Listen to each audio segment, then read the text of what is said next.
Welcome back to Ready, Set, Sold. I'm your host, Bryan Vogt, and I'm so happy today to have a leading expert, Joe Harnist, president of Harnist Insurance, with 40 years plus of experience when it comes to covering homes and small business, cars, and a variety of other things.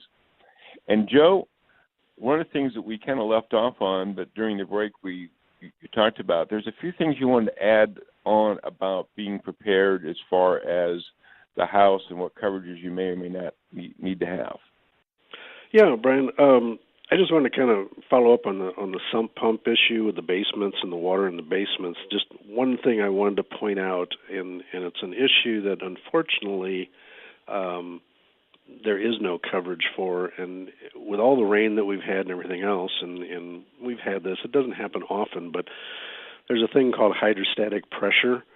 And basically that's the pressure of the water in the ground around your house. And when we have real heavy rains like this, that pressure increases, and it actually can force the water through the cracks of the walls or through the joints where the floor of the basement meets the foundation wall, and force water through there.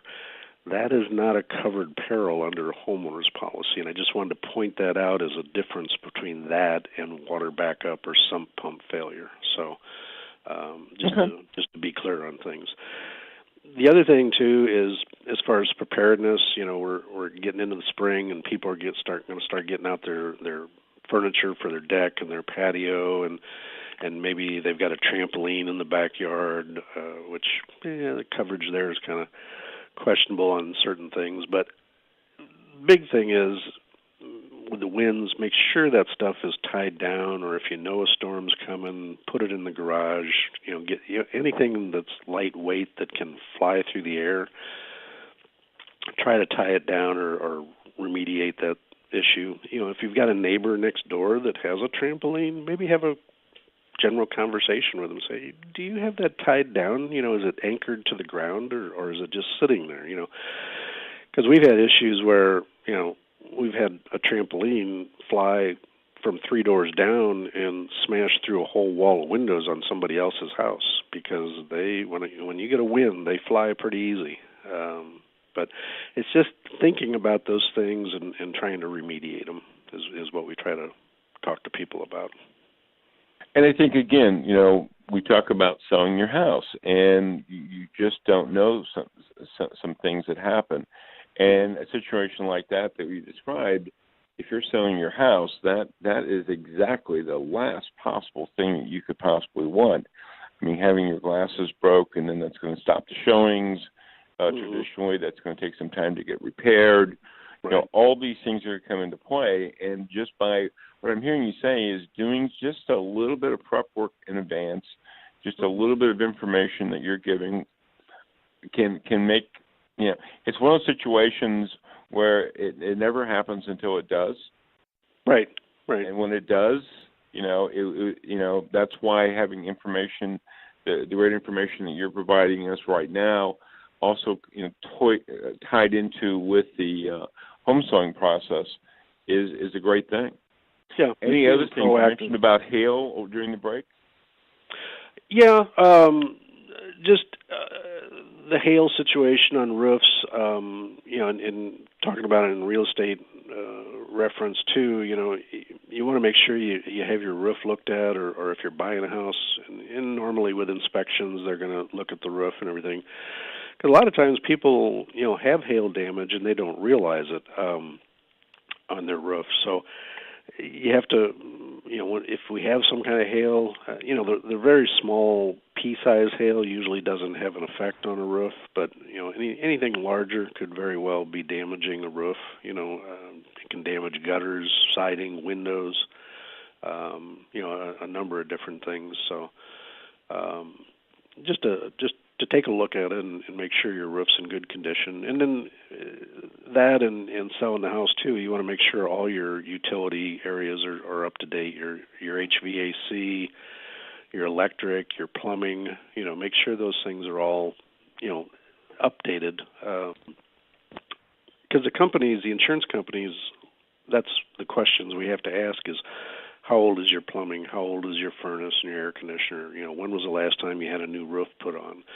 So those things could affect you being able to get insurance on that house, depending on how old those things are, when you buy it. Gotcha. So it's just having some general ideas. It's basically what you're really saying is a call to your insurance agent is not a bad thing when you're getting ready at any time. Number one, at any time during this time of year, but especially if you're selling your house, is that hopefully you have someone like yourself, Joe, that has the knowledge and has the information that when those questions occur can get answered. And information is really the key of having success in anything. So a little bit of planning goes a long way, not only in staging your house, but in just knowing situations that aren't likely to happen. But boy, it's great to know that if you did one little thing, that maybe that would change the course in case something did happen. And that's important. I'm speaking with Joe Harnist, president of Harnist Insurance Company, 40 years plus of experience. And Joe, other things that may pop up, because you mentioned about the roof, and you talk about the hail. I think to kind of maybe carry on with that a little bit more.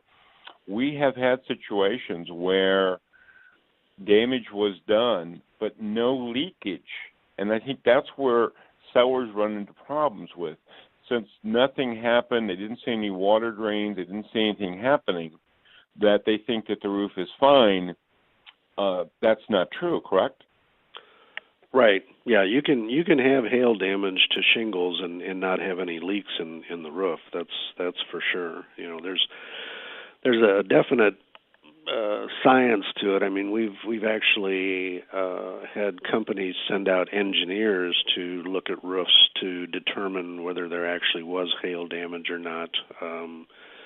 Depending on the size of the roof and the age of the roof and everything else. It's where the adjuster may not quite be able to determine if it is actually hail damage. So there are actually engineers out there that they can do that. It doesn't happen that often. Most of the time it's pretty cut and dry.